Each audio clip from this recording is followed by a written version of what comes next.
बात पूछी है, जिस व्रत से करने से प्राणी मोह से मुक्त हो जाता है उसे आपको बताता हूँ।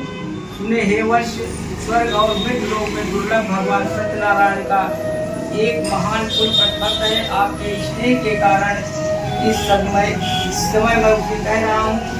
अच्छी प्रकार विधि विधान से भगवान सत्यनारायण व्रत करके भगवान शीघ्र सुख प्राप्त कर सकता है।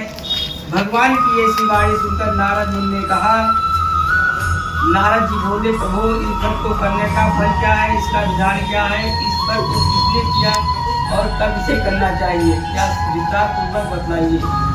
श्री भगवान ने सत्यनारायण दुखों से आज का समर करने वाला, धन्य धाम की वृद्धि करने वाला, सौभाग्य और संतान देने वाला, समृद्धि प्रदान करने वाला, जिस किसी भी भक्ति और श्रद्धा से समाहित होकर मनुष्य ब्राह्मणों तथा बंधुवालों के साथ धार्मिक तत्व होकर सायंकाल भगवान सत्यनारायण की पूजा करके नैवेद्य के रूप में उत्तम कोटि की भोजनीय पदार्थों पर सवाया मात्रा में भक्ति पूर्वक अर्पित करना चाहिए। केले का फल, घी, दूध, गेहूं का टुकड़ा, गेहूं के फूल के भाव में साथी चावला, गुड़, शक्कर सब सामग्री सवाया मात्रा में निवेदित करना चाहिए। बोलिए श्री सत्यनारायण भगवान की जय।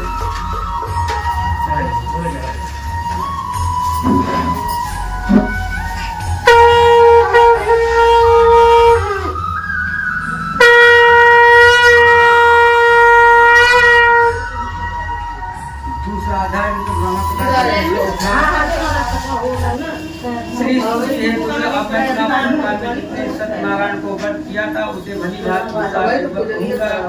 रमणीय काशी नामक नगर में कोई अत्यंत निर्धन ब्राह्मण रहता था। और चार से व्याकुल होकर रहता था। ब्राह्मण प्रिय भगवान ने उस ब्राह्मण को देखकर वृद्ध ब्राह्मण रूप धारण करके उसे कोई आदर पूर्वक कहा, हे विप्र, प्रतिदिन अत्यंत दुखी होकर तुम भ्रमण करते रहते हो, दूसरे क्या सब बदलाव मैं सुनना चाहता हूँ। ब्राह्मण बोला, प्रभु मैं अत्यंत गरीब ब्राह्मण हूँ और भिक्षा के लिए करता हूँ।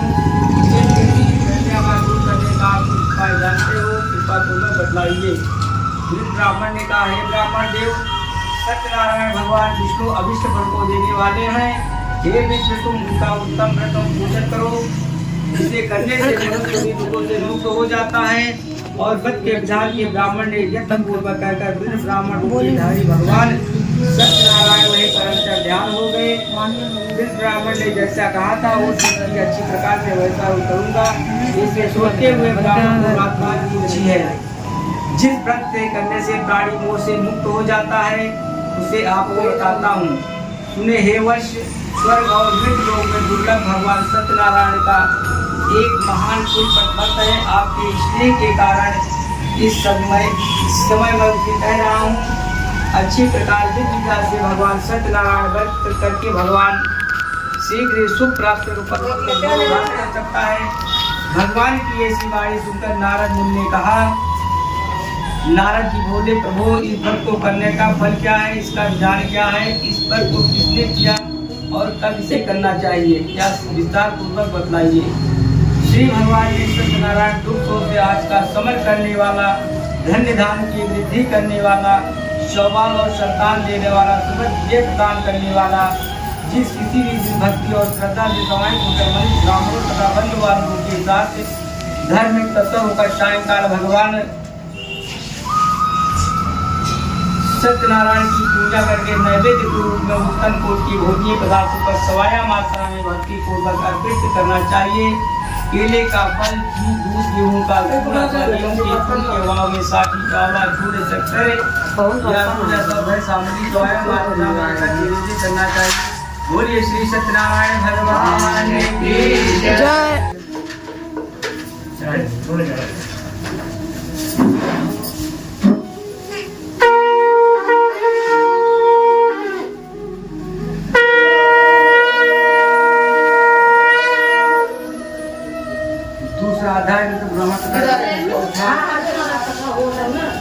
श्री